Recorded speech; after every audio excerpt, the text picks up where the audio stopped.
আওয়ামী লীগ গত 15 বছর 1971 সালের মহান মুক্তিযুদ্ধ যেভাবে কুক্ষিগত করার চেষ্টা করছে, ঠিক একইভাবে বাংলাদেশে 2024 সালের এই স্বৈরাচার পতনের আন্দোলন, এই গণঅভ্যুত্থান, এইটাকেও কিছু রাজনৈতিক দল কুক্ষিগত করার চেষ্টা করতেছে। তাদের উদ্দেশ্যে বলতে চাই, জুলাই আগস্ট কারো বাপদাদার একার না, কোনো রাজনৈতিক দলের একক সম্পত্তি না। জুলাই আগস্টে অনেক সাধারণ জনগণ অংশগ্রহণ করছে, যারা বাংলাদেশে কখনো রাজনীতি করে নাই, ভবিষ্যতেও করবে না।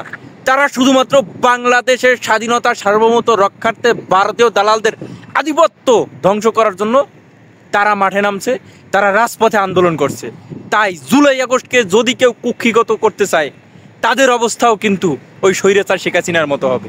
কারণ শেখ মুজিবের এক বক্তব্য দিয়া গত 15 বছর আওয়ামী লীগ যেটা করছে, শেখ মুজিবের এক বক্তব্য 15 বছর মানুষকে শুনেই বলছে, দেখো 71-এর সকল অবদান আওয়ামী লীগের। 71 সালে বাংলাদেশ স্বাধীন করছে শুধুমাত্র আওয়ামী লীগ, এছাড়া আর কেউ ছিল না।